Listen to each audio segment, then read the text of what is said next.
So at the weekend, the 2022 FIFA World Cup ended with a scintillating final between Argentina and France. And finally, after all this time, Messi finally got his World Cup. But then I got thinking, would it be possible to do this but with racing drivers? 32 racing drivers from 32 different countries fighting it out to be the best racing driver in the world. So I thought I would tackle this so that nobody else has to. I'll attempt to pick 32 drivers, but there are some rules that have to be followed. Number 1, they cannot have participated in a Formula 1 Grand Prix. So this eliminates Hamilton for England, Max for the Netherlands, Alonso for Spain, and so on. There must also be an active driver at the time of December 2022, and they cannot have been an overall winner in the World Endurance Championship, a winner of the World Rally Championship, or a participant in IndyCar or NASCAR. I guess it's to make it a bit more Olympic-like.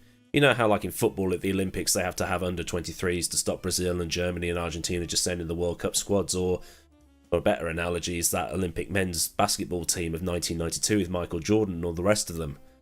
That thing was a joke. So to make sure this doesn't go on forever, I'll give you the group stages and then I'll set up the knockouts as per the real World Cup. So while England played Senegal, for instance, in the last 16, England might get another nation. It's going to be mixed up. I'll try to expand on driver choices as well, particularly if they're a difference maker. And each of the drivers will come from one of the nations represented at the 2022 FIFA World Cup. If one can't be found, I'll replace it with another nation. So we might end up with a bit of African and Middle Eastern underrepresentation, but I will try to make it not Europe heavy. This will either be interesting, or I'll have ballsed it up in a massive way. But let's just see how it goes. So Group A should be Ecuador, the Netherlands, Qatar and Senegal. Ecuador is represented by Juan Manuel Correa, a driver getting back into the swing of things following his monstrous accident at Spa in 2019, which resulted in the unfortunate death of Antoine Hubert. The Netherlands has representation from Formula E driver Robin Freins. Now this was a tricky one because the Dutch have a decent spread of drivers under the F1 level, such as the Coronel brothers, Daniel de Jong, the Bleekemolen family and Rinus VK. But he's ineligible due to Indy participation. And to the surprise of probably everybody watching this, Qatar does have a driver, Nasser Al Attiyah, the current W2RC champion. And finally, Senegal. I couldn't find an active driver for the country, so we will replace Senegal with South Africa, where we have who else but David Perel, Coach Dave himself. Moving on to Group B, we have England, Iran, the USA and Wales. Now, England, like the Netherlands, has an almost limitless supply of drivers, and since Hamilton, Russell and Norris are off limits, I've decided to take 3-time BTCC champion Ash Sutton, because he's rapid and adaptable. He's probably one of the most underrated drivers that we have. For Iran, I can't find any active drivers in international level competition, so I've replaced it with Sweden to attempt to create a group of death. For Sweden, it's Timmy Hansen, the brother of Kevin Hansen, who races alongside Katie Munnings for Andretti in Extreme E. And for Wales, it's another rally driver in Elfyn Evans, driver for Toyota in the WRC. Now for America. Now remember, I can't use Indy drivers. I can't use NASCAR drivers either. There's Logan Sargent, but he'll be an F1 driver next year, and Correa is already driving for Ecuador. Best I can offer is Corvette racing star Ricky Taylor. Born in Surrey, but races on a US license. Group C, Argentina, Mexico, Poland and Saudi Arabia. Argentina is a country really good at football. It won the World Cup in reality. But racing is a sort of a niche sport for them. For Argentina, I've got Esteban Guerrieri, who raced in the World Touring Car Cup in 2022. Mexico is represented by Santiago Ramos, who competed in the 2022 Formula Regional Series, although if I could have put him in there, I'd have obviously used Pato O'Ward, or Perez if we were allowed to use Formula 1 drivers. Poland was hard work, purely because no Kubica. There are a couple of juniors available, so I've gone for Piotr Wisnicki, who was in the 2022 Formula Regional Series, along with Santiago Ramos. I think Formula Regional is now the latest name for Formula 3, I'm a bit confused with it all. And Saudi Arabia has representation from Karim Oja, who was in the GT World Challenge Europe Series this year. Group D is Australia, Denmark, France and Tunisia. Now Australia, you've just got to go to V8 Supercars. Would have been cool to get Jamie Whincup in here, but he's retired. So I've gone with one that might cause some debate amongst any Australian viewers here. And I've gone for Cameron Waters, who finished second this year in Supercars. There's also Chaz Mostert, Jack LeBrock and others, but I've made my choice. Denmark has no representation from the Magnussens, but finds it in Dennis Lind. Rapid driver and could be a dark horse in this totally made up competition. France gets a little ruined here because of the fact Ogier, Loeb, Ocon and Gasly can't go.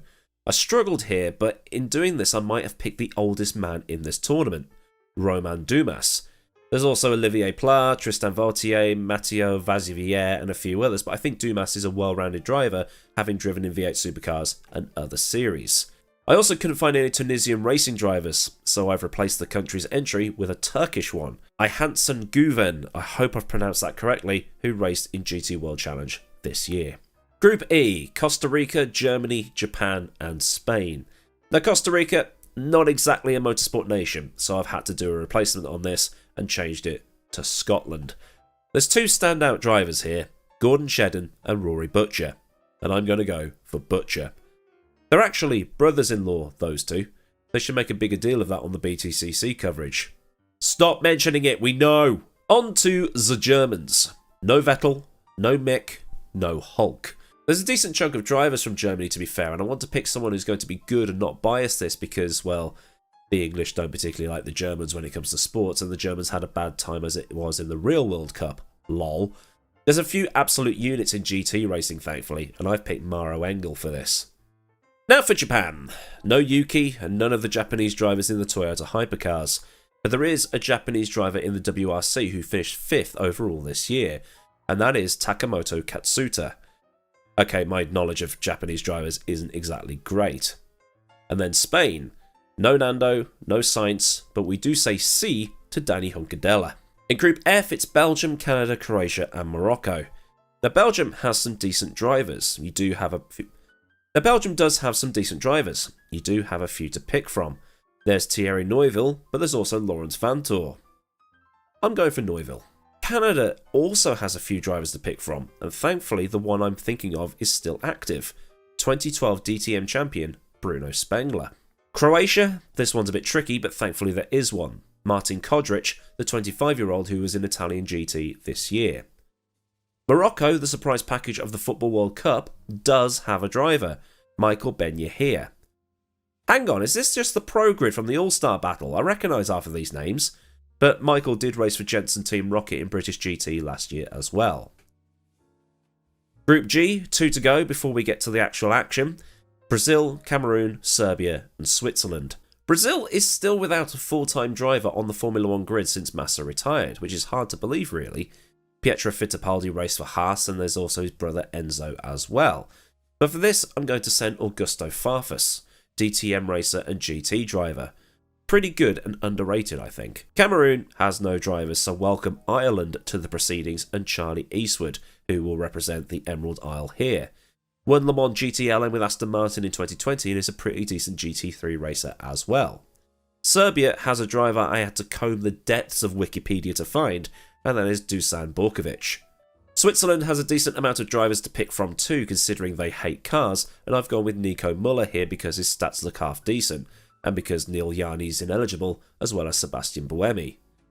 And then finally, Group H. Ghana, Portugal, South Korea and Uruguay. Ghana has no active drivers that I can find anyway, but there is a driver out there with dual Nigerian US nationality, and that is Ugo Chukwu, who races in British Formula 4 and is also part of the McLaren Young Driver setup. Portugal, Felipe Albuquerque. Next, South Korea, Jack Aitken. Oh no, he raced at the Sakhir Grand Prix, didn't he? Damn it! Okay, this is the only exception I will make. Uruguay has a driver that is eligible for this series, and that is Santiago Urrutia, a 26-year-old from Migueleta who races in TCR South America. That was hard work. Okay then, so we've got the groups all sorted out, and now I've got to use my lack of wheel knowledge to predict who is going to advance from each group. As in the real Football World Cup, each of the drivers will race the other 3 drivers once. The top 2 will advance into the knockouts. It's hard to do this because in football you have 1 point for a draw, and that can't happen in this. So what happens here is that it'll go to a head-to-head. So imagine if you have a team in 2nd and 3rd with the same results, say Portugal and South Korea, 2 wins and a loss for instance. Portugal beat Korea, so they go through. if that makes sense. I mean, I said this might fall on its ass. Also, I haven't decided what car they would actually race for this. I'm thinking some sort of KTM crossbow type of thing, but leave your own thoughts down in the comments. So this is how I predict Group A will go. Qatar lost all its races, so it's really between the other three. Correa tried his best, but the head-to-head against Perel meant he misses out. In Group B, it's how it worked out in real life with England and the US going through, but with the teams reversed. Taylor managed to win all his races. Sutton lost to Taylor, and Evans managed to bag third, unlike the Welsh team, which in reality came dead last, with I think the only direct red card of the competition. Group C, they pretty much finished in alphabetical order. There's not much else to say since Argentina had way more experience versus everybody else. But since I have no knowledge of the other drivers, it's a tough group to call. If Pato was there, it would have been Mexico and Argentina. Easy. Mexico probably would have won that group. Group D was also close. The French dominated, with Australia and Denmark going to the head-to-head. Group E got absolutely rinsed by Hunkadella and Engel, two of the finest GT drivers around. Butcher and Katsuta didn't stand a chance. In Group F, Morocco was unable to recreate the heroics of the semi-final achievement that they had for real, as Belgium swept the group, beating Canada to the top spot. Group G was dominated by Brazil, with Ireland's Eastwood missing out on the head-to-head against Switzerland.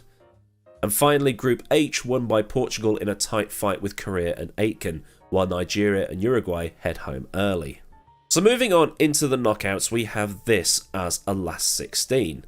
The Dutch will take on England.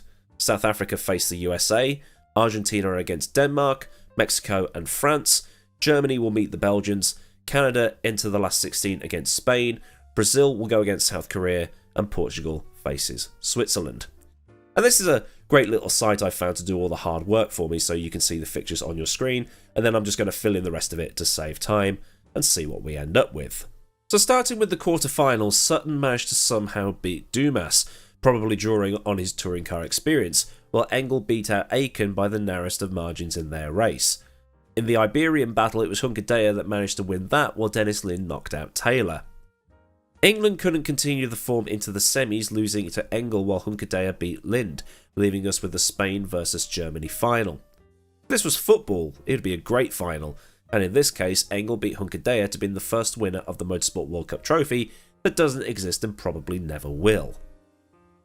But anyway, this has just been something fun I've cooked up to see if it could be done. Are there any drivers that you would replace? Do you think there are drivers that would have done better or worse? Do you think the format should be changed? Should it be best of 3, best of 5, or which country should host the races? Because that could change the driver's performance, because there might be tracks that they just can't get the hang of. Leave any advice and comments down in the comment submission zone underneath this video and get a discussion going. And like I said earlier in the video, suggest what car they should use as well. Massive thanks to the folks at Patreon for the support, and if you want to help out with the purchasing of images for these videos and stuff like that, a link to Patreon will be in the description, along with links to my socials and also Discord. Well, there's super thanks down there too if you just want to buy me a coffee or a pint. So until next time, I've been AdmiralLaWind. Have a great day wherever you live in the world, and I'll see you all again soon for another video. Goodbye.